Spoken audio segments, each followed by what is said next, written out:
At this point, you can do one of two things. You can either take it or leave it. Whether you accept it or not makes no difference to, and does not affect in the slightest degree, the living God himself. I stated to you a little while back that the man who attempted to thwart this great immutable law would be ruthlessly brushed aside. I said also that the man who would put himself in tune with this great immutable law would be able to get from it whatever he needed. And you are at the point now where you can do either one. By this time, most of my students will, in all probability, have realized enough faith in the living God to keep themselves healthy and to heal whatever diseases they may have had. The only thing necessary to be done is to take from this life spirit the things he has already given us. We have seen that belief or faith is the weapon which slays doubt and brings the answer.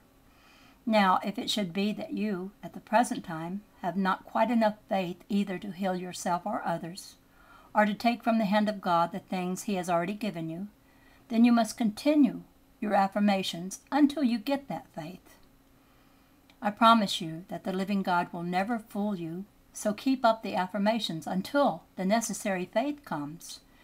Use the affirmation, I believe in the living God, and keep it up until the faith comes, and the answer will come, and the prayer or desire of faith will bring you whatever it is that you most need, sooner or later. Jesus said, according to your faith be it unto you. He stated an immutable law when he so spoke.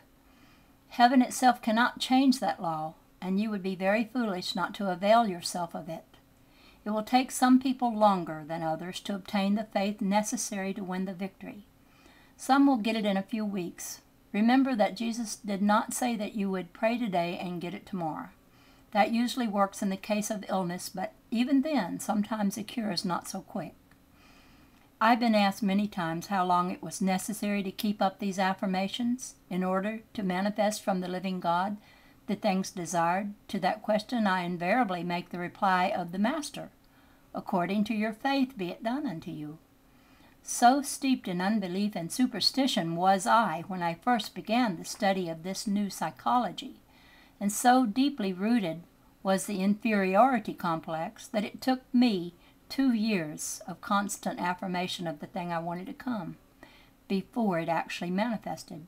And in that 2 years, I repeated this one affirmation over 2 million times.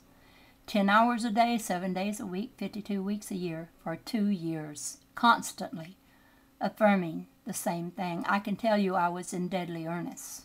It meant success or failure to me. It almost meant life or death, but I won. Very few of you will have to affirm so long as this, but even if you do have to, is it not worth it 1,000 times? In the case of ill health, you may affirm that the living God is making me whole, and in the moment that you believe that this has been done, in just that moment will it be done. Remember the raising of the dead man, Lazarus? Remember the method used by Jesus? You are not Jesus, but you will have to use the same methods he used. He had no monopoly on them. The same immutable laws that he used are there for your use and mine. And we have one fact that we can rest upon with absolute assurance, and that is the fact that Jesus said that the same things that he did should you and I do. When, by the affirmation, I believe in the living God, you find the faith coming, then change it to the words used by Jesus. I thank thee, Father, that thou hast heard me. And continuing this statement of faith until you gain the overwhelming victory. The businessman, if he is quietly communing with the living God every day, can make the faith statement for business success or whatever it is he desires. The whole immutable power of the living God stands behind him.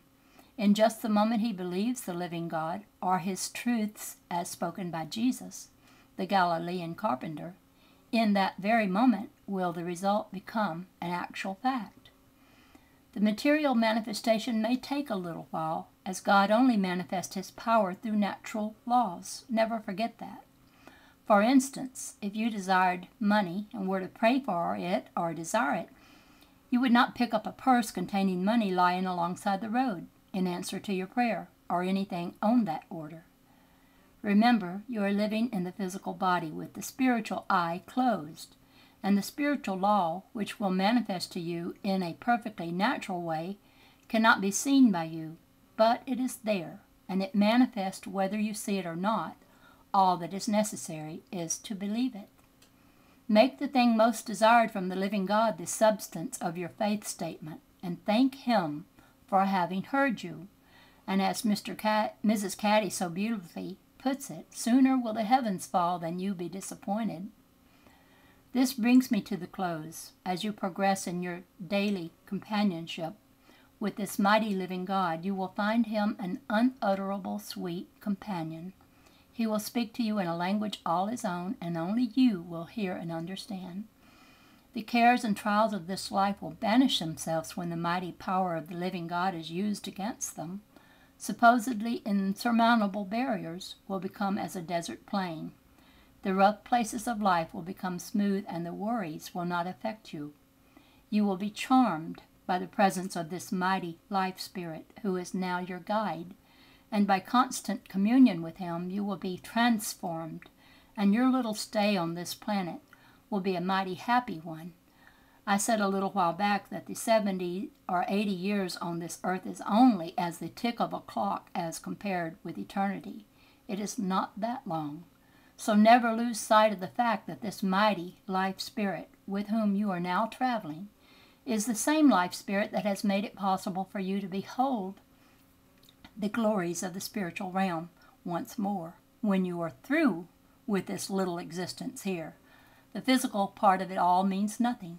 Remember that. What really matters is the countless ages of eternity, which we shall spend with our physical sight closed and with the spiritual sight once more in operation.